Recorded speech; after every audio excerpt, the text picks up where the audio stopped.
Bonsoir Yamadou, je crois qu'aujourd'hui c'est toi qui es la première à être là. Je suis très content. Que Dieu soit avec vous.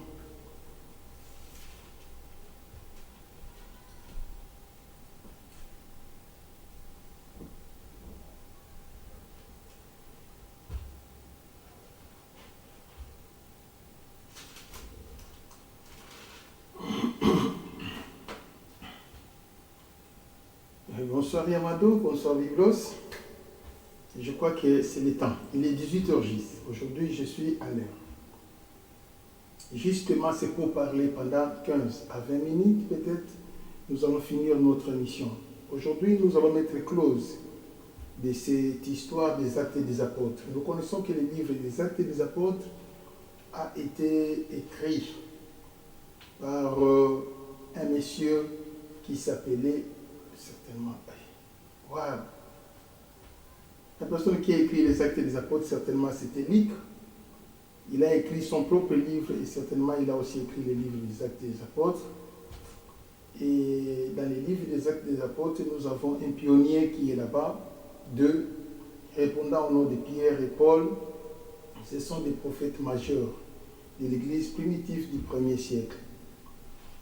Aujourd'hui, je connais qu'il y a beaucoup de serviteurs de Dieu qui sont dans la confusion, croyant que quand on est pasteur, on est égaux. C'est impossible. Les aînés dans la foi existent, les aînés sur le plan charismatique existent aussi, les aînés en âge existent aussi. Dieu a toujours été le Dieu de père. Depuis l'histoire de l'Ancien Testament, Dieu s'est révélé aux gens au nom de leur Père spirituel. Nous connaissons que quand Dieu s'était révélé à Moïse, c'était sous le nom de Dieu d'Abraham, d'Isaac et de Jacob. C'était la révélation. C'était la référence seule. Et c'est comme ça que Dieu s'était toujours révélé. Aujourd'hui, quand nous disons le Dieu d'Abraham, d'Isaac et Jacob, c'est bon. C'est aussi là une bonne référence. Mais je peux aussi dire, le Dieu de mon père Godé Botonvia. C'est normal.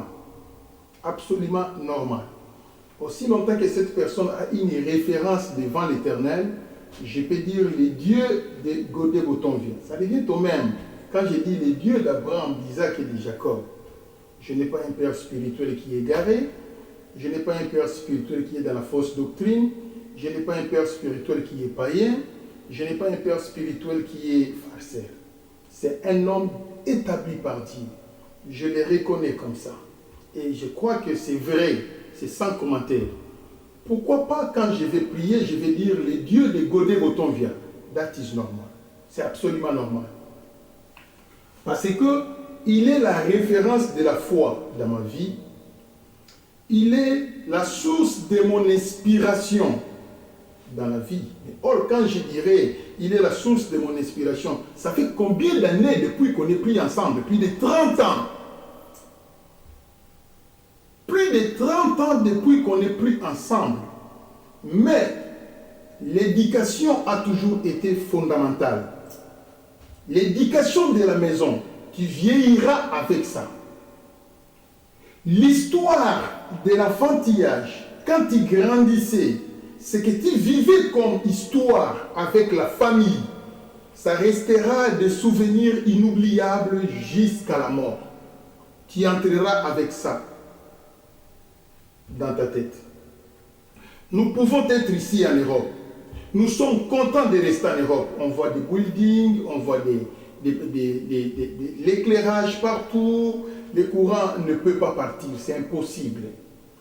Donc, toute l'hygiène est confortable, les soins médicaux absolument incroyables, l'égalité dans tous les points, tout est OK. Mais, celui qui est né au Congo, grandi au Congo, il aura toujours besoin de son pays, qui est le Congo. Tu sentiras toujours un besoin, comme s'il y a quelque chose qui te manque. Vraiment, je vais retourner un peu dans les pays de mes ancêtres, car je suis né là-bas. Les gens qui n'auront pas l'affection du Congo, ce sont nos enfants qui naîtront ici en Europe. Qu'est-ce qui se passe? My God!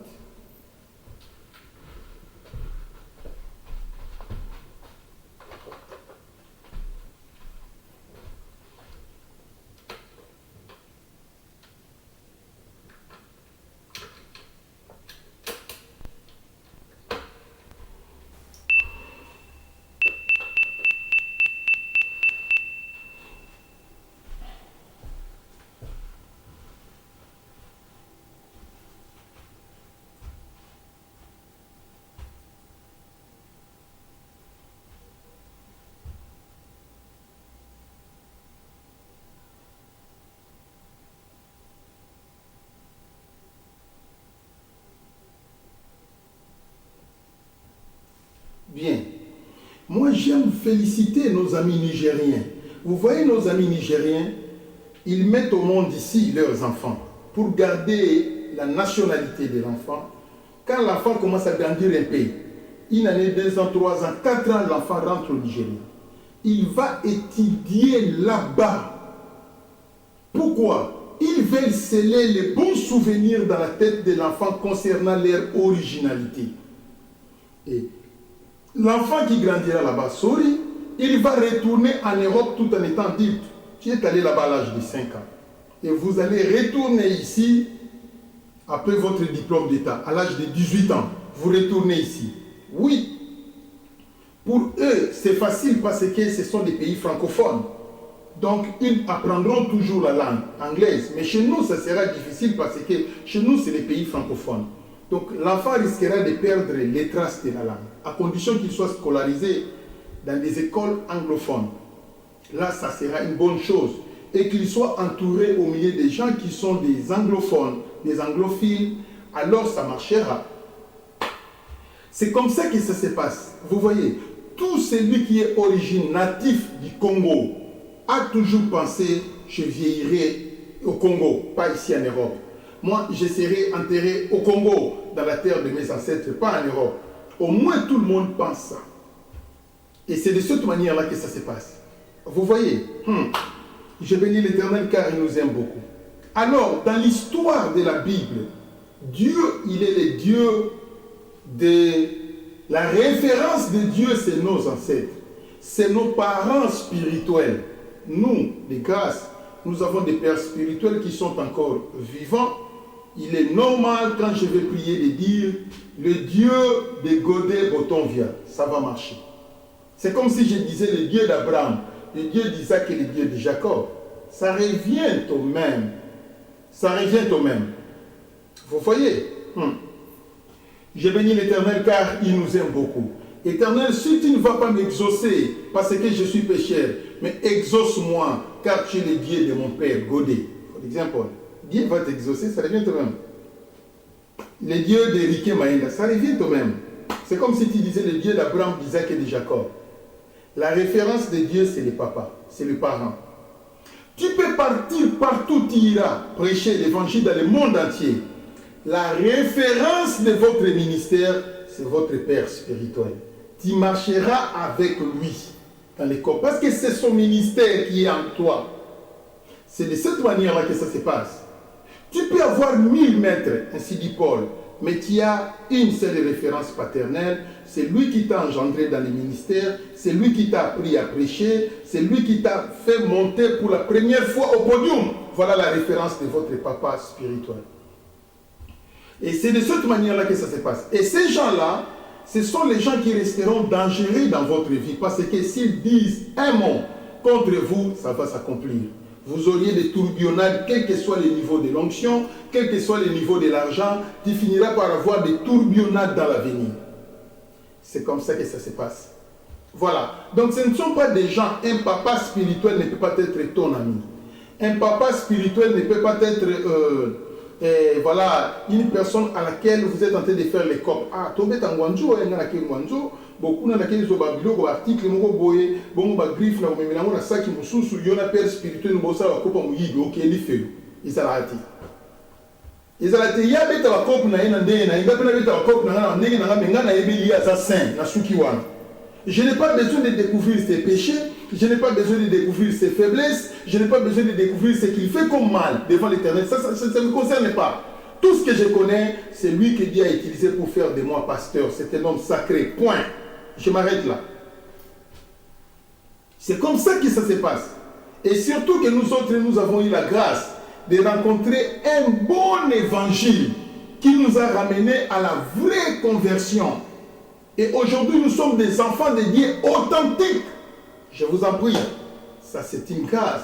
Alors, je ne peux pas m'hasarder pour dire que le papa qui m'avait engendré, c'est lui qui est... Je vais faire de lui mon ami. Jamais. Jamais. Je ne peux pas. Vous pouvez partir chez prophète Godet chaque jour. Vous partez là-bas. Prophète, moi, je ne peux pas aller là-bas chaque jour. Bino Bozaba Koko, mais moi, là-bas, il est papa. Je ne peux pas aller là-bas chaque jour. Naza na posa te apeme langa pour na sala ki eloko mabe to na loba ki likambo mabe apeme linga bon ba pema wana ya salité wana et opesa nga ba tourbillon na vie je vais pas. Vous voyez, c'est de cette manière là que ça se passe. Voilà tout ce que je peux vous expliquer d'une manière brève concernant l'histoire de Paul. Moi je crois que quand nous allons voir l'église primitive du 1er siècle, vous allez voir comment les disciples et les autres apôtres avaient du respect de l'hierarchie. Comment ils respectaient Paul, comment ils respectaient Pierre. Est-ce que c'était des parfaits? Jamais. Paul commettait autant d'erreurs. Il s'est fait raser pour se déguiser. Ça, c'est pas la vérité. Ça, c'est pas la vérité. Il avait eu peur. C'est pourquoi il a fait ça. Il a craqué, il a cédé. Vous voyez, le premier rasage, c'était le vœu. Mais le deuxième rasage de Jérusalem, c'était la peur. Paul ne pouvait pas céder, mais il avait craqué. Vous voyez comment ça se passe? Là, on parlera déjà d'une noyade de la foi. La foi avait noyé. Et quand Paul va nier les païens devant les juifs, la foi a noyé. C'est pour ainsi dire que les erreurs ne manquent jamais dans la vie chrétienne. C'est pour ainsi dire que personne n'est parfait devant les prochains, soit devant Dieu. Nous claudiquons et nous relevons. C'est de cette manière-là que ça se passe. Mais quand vous claudiquez, ne restez pas sur le sol à perpétuité. En ce moment-là, on parlera de l'abandon de la foi. Celui qui est tombé et reste sur le sol, on appelle ça l'abandon de la foi. Vous avez abandonné la foi. Mais quand vous titubez, vous tombez, relevez-vous, fonce en avant. Celui qui tue la charrue ne recule pas en arrière. C'est ça la vie chrétienne. C'est de cette manière-là que ça se passe. Alléluia. L'Éternel est merveilleux. Mais bien aimé dans le Seigneur, les succès, la Bible nous parlera du succès croissant des apôtres. Un succès croissant. Mais les succès étaient catalysés où? Les succès étaient catalysés par les signes, les prodiges et les miracles que Dieu opérait au milieu d'eux. Et maintenant, avec les signes, les prodiges et les miracles, la présence de Dieu se faisait rassurer dans leur vie. Ils savaient que Dieu est avec nous. Et c'est cela qui avait fait que le nombre des disciples puisse augmenter du jour au lendemain. Mais il y avait aussi une particularité dans les livres des Actes des Apôtres. Les adeptes de l'église primitive du 1er siècle n'attendaient pas l'appel des fonds avant de donner les offrandes. Ils vendaient leur patrimoine. Ils vendaient leurs objets. Ils vendaient leurs concessions. Ils vendaient ce qui était important.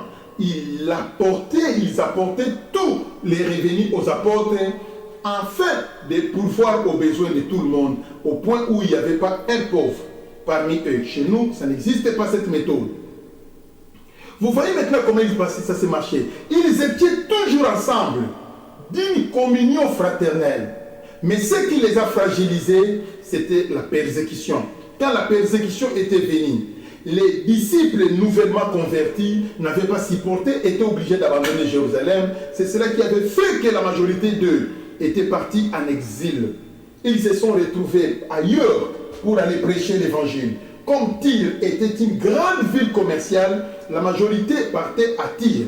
Vous voyez, comme Chypre était encore une ville commerciale à cette époque-là, il y a des gens qui descendaient déjà à Chypre pour aller rester là-bas. Et dans d'autres pays de Macédoine, des pays commerçants, des villes commerçantes. Vous voyez, et les gens descendaient là-bas pour aller rester. Ils partaient en exil, voire même Marie, mère de Jésus, n'était pas restée à Jérusalem. Lui aussi, c'était immigré.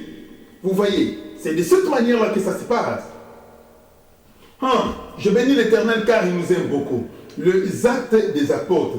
Moi, je crois que dans les actes des apôtres, Dieu avait les empreintes semblablement aux empreintes de l'Ancien Testament. Parce qu'il s'est visibilisé, mais pas dans la majorité, comme il le faisait à l'époque de Moïse, mais en particulier, par exemple, Étienne qui voulait mourir, il dit, je vois Jésus à la droite du Père. Est-ce que c'était la vision? Non. Est-ce que c'était la prophétie? Non. Est-ce que c'était la parole de connaissance? Non. Mais il a vu. Il a vu de ses propres yeux Jésus à la droite de la majesté. Vous voyez comment ça s'est passé? Ça, c'était quand même merveilleux. Il y a Paul, Pierre, qu'on croyait déjà décédé, Mais quand il est retourné en prison, ce sont les anges qui délivraient Pierre, qui délivraient Paul. Ça, c'est la visibilité divine.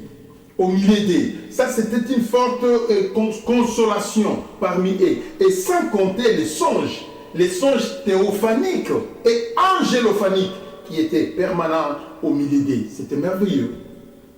Très merveilleux. C'est comme ça que Dieu s'est manifesté au milieu d'eux dans les actes des apôtres. La persécution, la tribulation, les épreuves. La persécution, la tribulation et les épreuves, c'était un manuel que Dieu utilisait pour rendre la foi des apôtres solide. Malgré quoi qu'il y avait beaucoup de gens qui étaient décapités à cause de la vérité, mais au moins Dieu avait atteint son objectif. L'évangile a atteint les horizons du monde entier. Rome était convertie. L'évangile a touché la Grèce, la Rome et partout en Europe. L'évangile a touché. C'est de cette manière-là que ça se passe. Vous voyez, Dieu, pour enlever la fainéantise, il pousse les gens d'aller prêcher. Je peux vous donner un exemple. Je suis parmi les pasteurs, les pasteurs formateurs des meilleurs serviteurs à Moamba, Riké Maenda. Je les glorifie dans le Seigneur. Vous allez chercher une église où le pasteur est un formateur lui-même.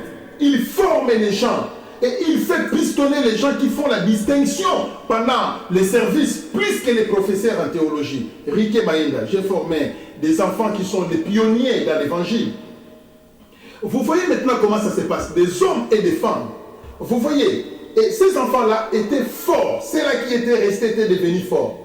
Il a fallu pour eux partir prêcher l'évangile de Jésus, qu'ils aillent prêcher l'évangile de Jésus. Mais eux ne voulaient pas partir. Qu'est-ce qu'ils voulaient? Que moi, Riké Maenda, je sors mon argent pour leur donner, pour aller prêcher ailleurs. Ils me donnent des conditions. Achetez-moi l'ampli, achetez-moi les mixeurs, achetez-moi les chaises, achetez-moi les ceci, disposez l'argent de la garantie. Avant que je puisse partir, si tu ne me donnes pas ça, je ne pars pas. Ce sont des réponses qu'on me donne. Ah bon? Ok, ce n'est pas un problème. Riké Maenda voyage. Quand je voyage, tous se sont restés ensemble. Et ils ont commencé à se circuiter parce que chacun voulait avoir des postes. Chacun voulait se retrouver. Il y a eu une multiplicité de groupes d'intercession de la chair. Vous voyez, au moins ma groupe d'intercession s'appelle tel. Moi, ma groupe d'intercession s'appelle à l'intérieur de l'église. Au lieu qu'ils se dispersent pour moi, je vais faire une église à Mongafula, moi je vais faire une église à Lemba, moi je vais faire... Ils n'ont pas fait ça.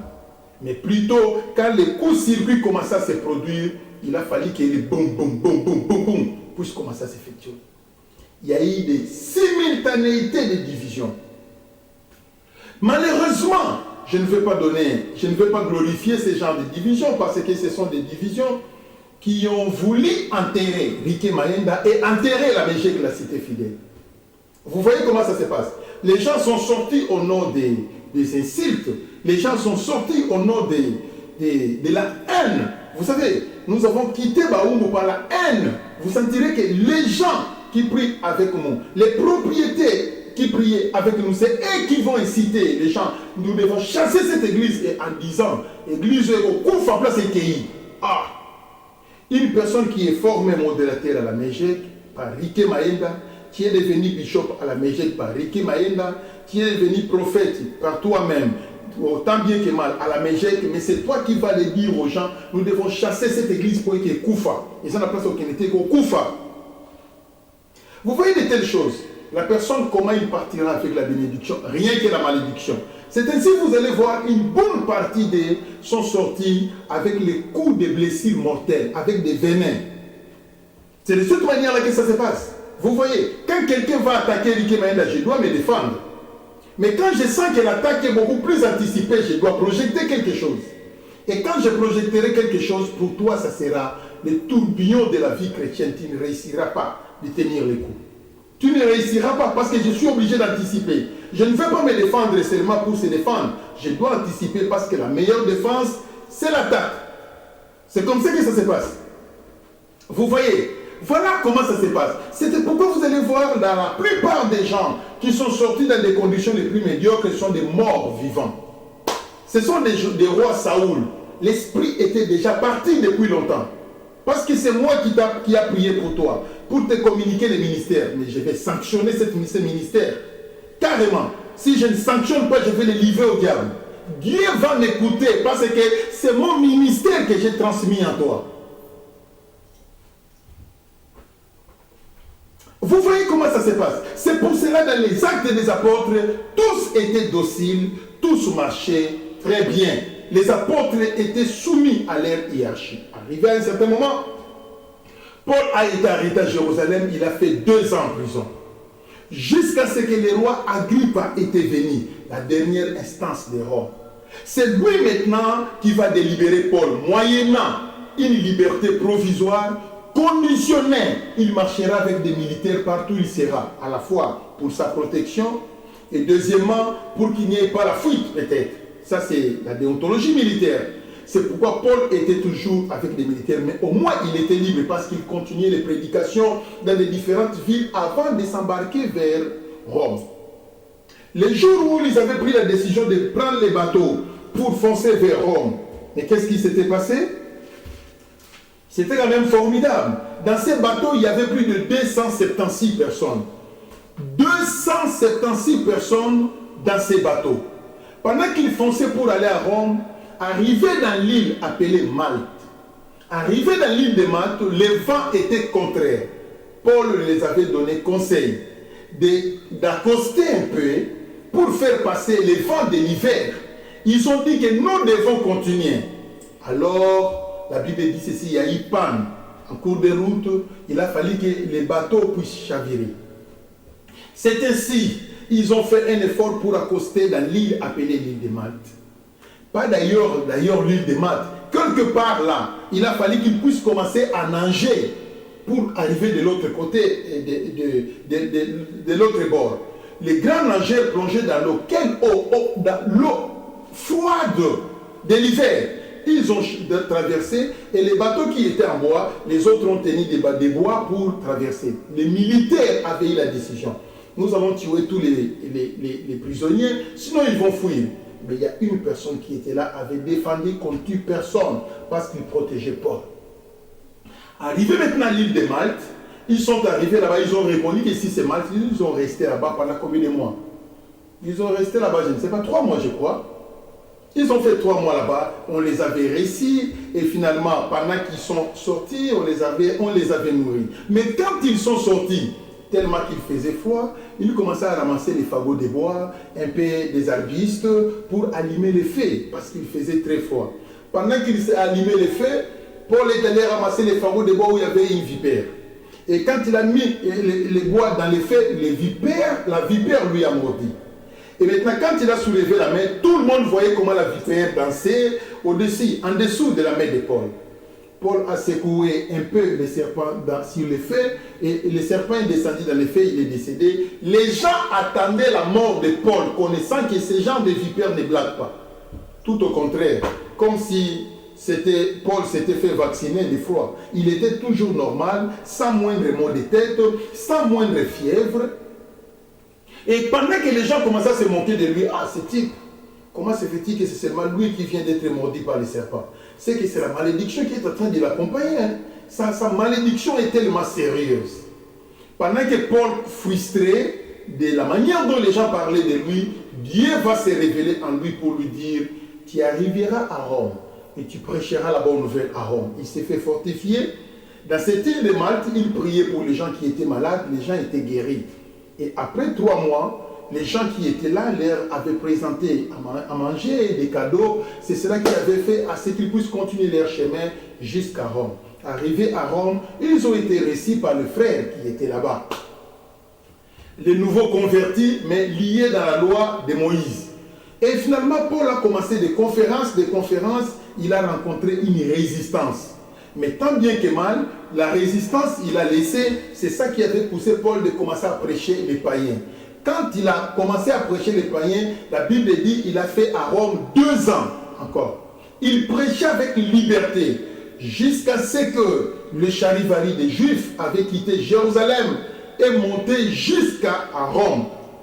Alors les Romains se sont soulevés, les Juifs qui étaient à Rome s'étaient soulevés contre Paul. Ils ont juré pour que Paul puisse décéder. C'est par là qu'on va influencer le gouvernement romain. Qui arrêtera Paul? Paul sera décapité. C'est de cette manière-là que ça se passe. La Bible dit ceci, c'est lui qui tuera par l'épée, mourra par l'épée. Puis Paul avait décapité plusieurs chrétiens innocents. Il a fallu que lui aussi soit décapité de la manière dont lui avait tué les gens. C'est de cette manière-là que ça se passe. Vous voyez, c'est de cette manière-là. Il ne faut jamais faire le mal au prochain. Tout le mal que vous allez commettre auprès des prochains, ça retournera contre vous demain. C'est comme ça que ça se passe. C'est la loi de la Bible. Tout ce que l'homme aura semé, il le moissonnera. Notre bien-aimé Paul avait été décapité au nom de l'évangile de Jésus-Christ. C'est ainsi il a joint le nombre de témoins fidèles et véritables selon Apocalypse de Jean.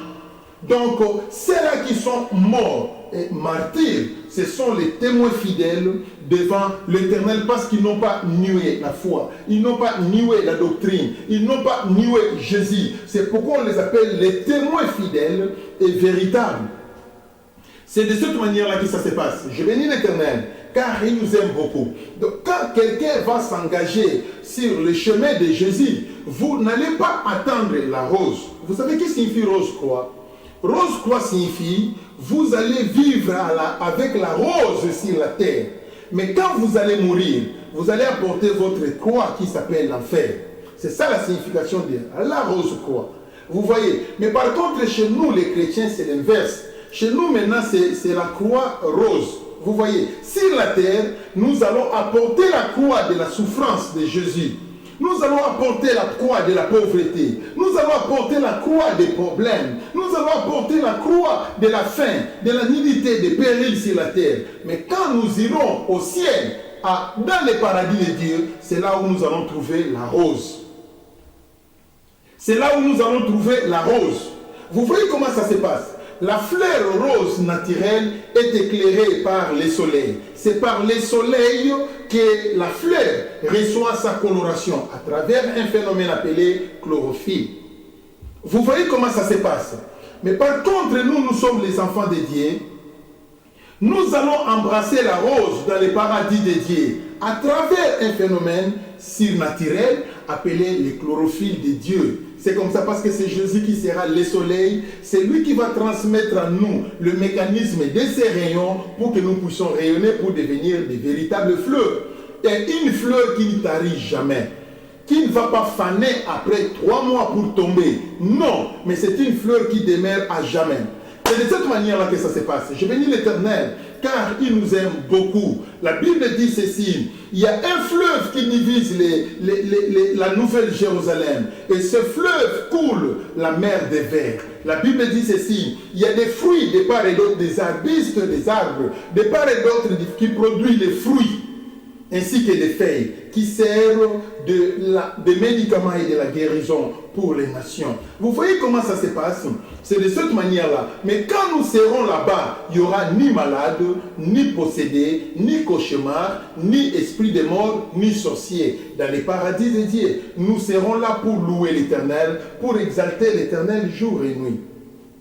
C'est de cette manière-là que ça se passe. Dans le monde entier, nota bene, nous avons un seul paradis qui est le séjour des morts.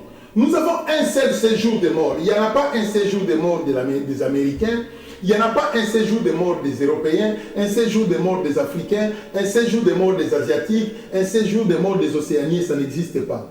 Il y a un seul séjour des morts. Les séjours des morts ne se trouvent pas ici, sur la terre, jamais.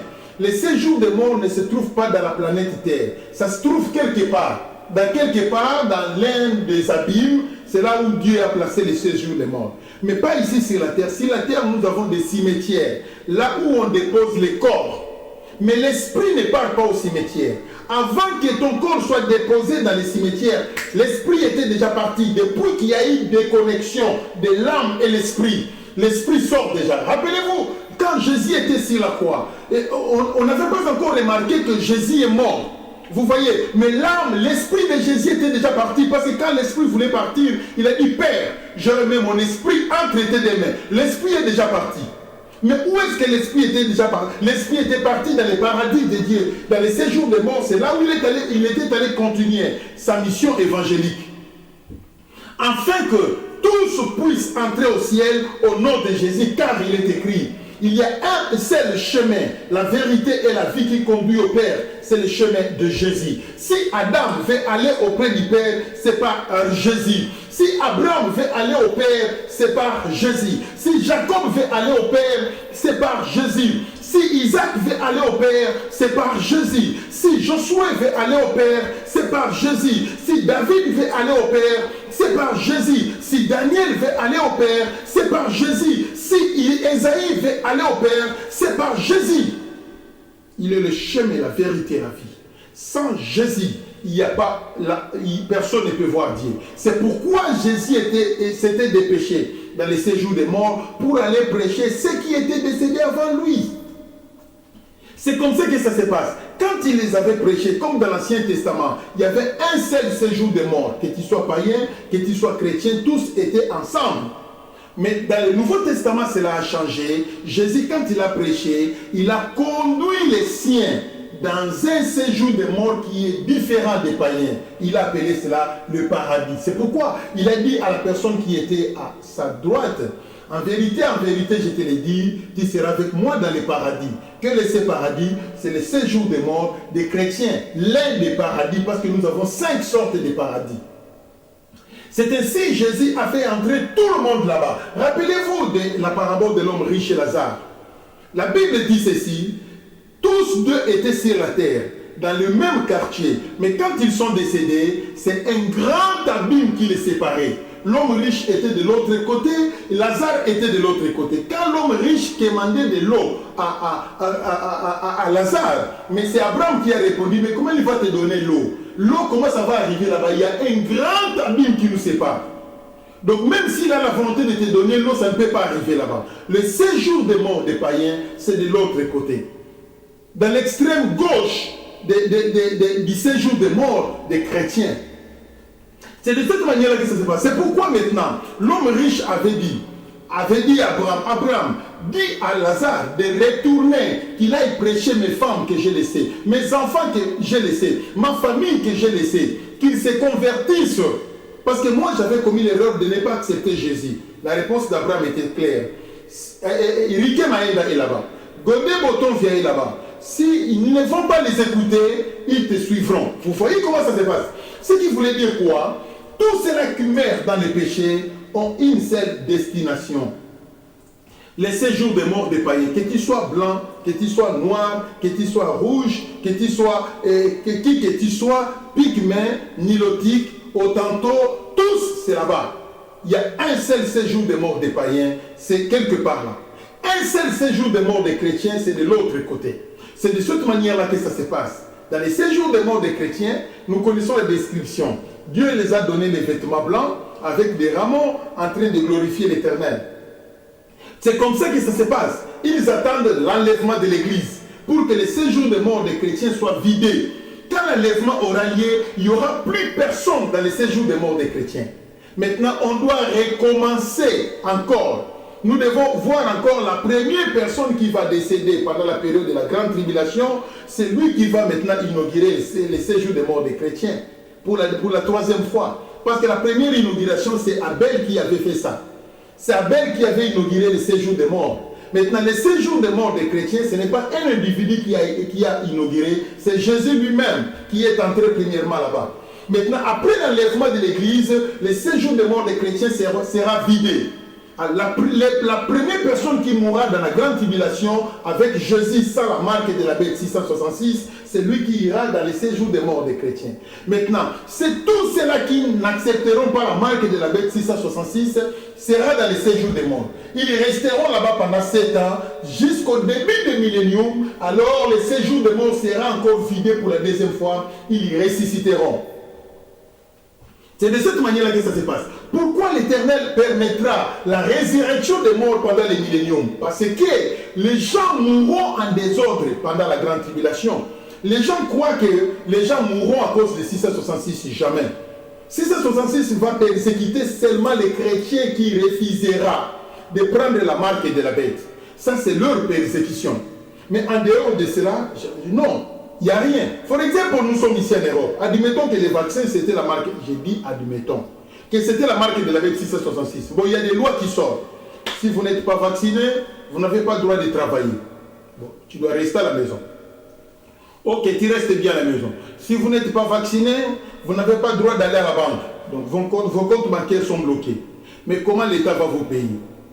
Comment tu vas payer la maison? Tu te retrouves dans les possibilités. Oh non, j'accepte de devenir clochard. Toi, ton mari, ainsi que tes enfants, vous allez dormir dehors et personne n'aura souci de vous. Vous voyez comment ça se passe? C'est ainsi, le malheur sera tellement grand. Tellement grand. Les jours où vous allez constater que oui, nous sommes convaincus que la marque de la bête arrive, fouillez, fouillez déjà. Fouillez si vous avez la capacité d'entrer dans l'avion. Fouillez. Parce qu'il y aura une fermeture absolue. Personne ne résistera. Beaucoup imaginent la période de la grande tribulation, l'issue et kobo ezala nangote. Oh l'issue et kobo, l'issue moko finga ezala te. Kuna l'issue ezaka moko. Ne prenez pas la marque de la bête. Est-ce que vous m'avez pété? Vous m'avez pété. Et ça peut être. Tous ces genres de péchés de l'impudicité, ce sont des péchés par rapport au Saint-Esprit. Mais le Saint-Esprit partira. Quand le Saint-Esprit partira, pendant la période de la grande tribulation, Milango et Gozala sous l'issumute. Oh, nini, Eza sous l'issumute, ma sous mon Gozala sous la grande tribulation. Vous voyez comment ça se passe? Hein? C'est comme ça. Mais maintenant, il y aura un seul péché. Ne pas prendre la marque de la bête. Jouangote, Kozouangote Batalo. Jouangote Batala, yo. En hiver, tu seras dehors. Aux autres raisonner, ceux qui n'ont pas ango, moi, piste biométrique, ango, bah, piste n'a pas penganda. Bazongi selinga, bazongi liko futangai. Bandimi nanzambe salakeba, mama yo yo, mama yo yo, mama yo yo, bandimi nanzambe salakeba. Hey! Qui vaincra? La Bible dit ceci. La Bible, la persécution sera grande. Alors, l'amour du plus grand nombre se refroidira. Il y aura l'abandon de la foi. Les gens vont abandonner la foi. Au ça, la business, personne ne peut vendre ni acheter sans avoir la marque de la bête. Je vous en prie. Ici, à l'Europe, on ne peut pas longa zate. Jamais. Le bas, on dit qu'on faut pas ma ligne. Et en plus, pendant la grande tribulation, le nom de Jésus n'aura plus de puissance. Au nom de Jésus, ni signe, ni prodige, ni miracle, le Saint-Esprit accueilli. Ce qui fait la puissance du nom de Jésus, c'est le Saint-Esprit. Maintenant, le Saint-Esprit est parti. Donc, Nokiakoya Ogangi, au nom de Jésus, Ata, ni Ngouya, ni effet, 0 sur 10. Retour à l'expéditeur, côté Ndoki Nenga Osekayo, Ako Nye Fayo sous bien dit que tu n'as rien. Tu n'as rien. Vous voyez comment ça se passe? C'est comme ça que ça sera pendant la période de la grande tribulation. Donc, et pendant cette période où le Saint-Esprit ne sera pas, il y aura encore maintenant les démons de l'enfer qui viendront. Bama yo-yo, Bama Banki, ce sont des démons. Les aliens vont venir. Tous les démons de l'enfer sortiront. Mais il n'y a pas moyen de les combattre parce qu'au nom de Jésus, ils ont ça les lotés. Et comme il y a Nima, Okufa, Nima Bomayo, mais n'a pas abandonné Fouaté. C'est comme ça que ça se passe. Chrétien jusqu'à la mort. Chrétien jusqu'à la mort. Chrétien jusqu'à la mort. Je serai chrétien jusqu'à la mort. Chrétien jusqu'à la mort. Chrétien jusqu'à la mort. Chrétien jusqu'à la mort. Je serai chrétien jusqu'à la mort. Comme Paul, comme Pierre. Et c'est comme ça que ça se passe. Voilà tout ce que je pourrais vous expliquer. La perspective des actes des apôtres. Ces gens-là ont vécu la grande tribulation de l'église primitive du 1er siècle. Maintenant, nous attendons la grande tribulation de la dernière église du dernier siècle. Avant l'enlèvement de l'église. C'est de cette manière-là que ça se passe. Après l'enlèvement de l'église. Voilà tout ce que je pourrais vous parler. Nous allons lire un peu après. File, hein? La Bible dit ceci. Lorsqu'il fut décidé que nous nous embarquons pour Italie, on remit Paul et quelques autres prisonniers à un centenier de la cohorte Auguste nommé Julius, les gardes-corps de Paul. Et il avait bien protégé Paul, et ça j'ai beaucoup aimé. Et ils ont marché ensemble. Les navires furent drainés sans pouvoir lutter contre les vents. Et nous laissâmes aller à la dérive. On ne pouvait pas maîtriser les bateaux. Jusqu'à ce que les bateaux étaient allés pour s'accoster dans une petite île appelée Clauda. Et ils ont nagé pour atteindre les rivages. Maintenant, dans le verset 22, maintenant, je vous exhorte à prendre courage, car aucun de vous ne périra. Quand maintenant les bateaux s'étaient noyés, Paul dit, c'est le bateau qui sera détruit, mais aucun homme ne périra. La parole de Paul, c'était ils se sont retrouvés pour aller joindre l'île de Malte. C'est là où ils ont fait beaucoup. La Bible dit c'est beaucoup de jours. Verset 37. Nous étions dans le navire 276 personnes.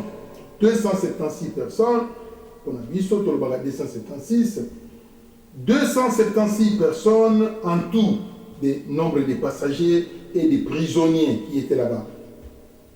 Dans le verset 42, les soldats firent d'avis de tuer les prisonniers de peur que quelqu'un d'eux s'en échappât à la nage. Mais les centeniers qui voulaient sauver Paul les empêcha d'exécuter les saints.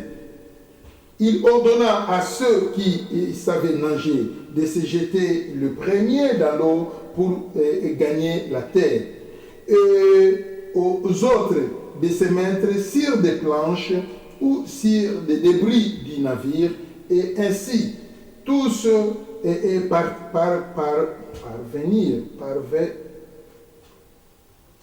parvinrent à être sains et saufs. Donc ils ont gagné les rivages. 28.1. Après nous être sauvés, nous reconnûmes que l'île s'appelait Malte. Gloire à Dieu. Paul ayant ramassé un tas de broussailles et l'ayant mis au feu, une vipère en sortit par l'effet de la chaleur et s'attaqua à sa main. Voilà comment il avait été mordu par le serpent. Dans le verset 11. Après un séjour de 3 mois, oui, je vous avais dit qu'ils avaient fait 3 mois dans l'île de Malte. Dans le verset 16, lorsque nous fûmes arrivés à Rome, on permit à Paul de demeurer en son particulier avec un soldat qui les gardait. Paul était gardé, surveillé par un soldat, de peur que les Juifs puissent les tuer. Et c'était comme ça. Dans le verset 25, comme il s'est retiré des accords, Paul ajouta une de ces mots. C'est avec raison que le Saint-Esprit parla à vos pères par le prophète Ésaïe. Il dit, va vers ce peuple et dit, vous entendez de vos oreilles et vous ne comprendrez pas. Vous verrez de vos yeux et vous ne verrez pas. Parce que les gens se sont opposés de son évangile. Dans le verset 30, je vais clôturer par ici. Paul demeura 2 ans entiers dans une maison qu'il avait louée. Il recevait tous ceux qui venaient le voir. Il a loué une maison. Et tous ceux qui voulaient le voir, il les recevait. Il est resté à Rome. Jusqu'à ce que la persécution était venue, Paul avait été décapité à cause de la parole de Dieu. Voici, les bien-aimés, la fin des actes des apôtres. Je vous ai narré cette histoire. Je voulais dévier pour commencer à vous expliquer la grande tribulation, mais je suis retourné parce que je devais conclure les actes des apôtres.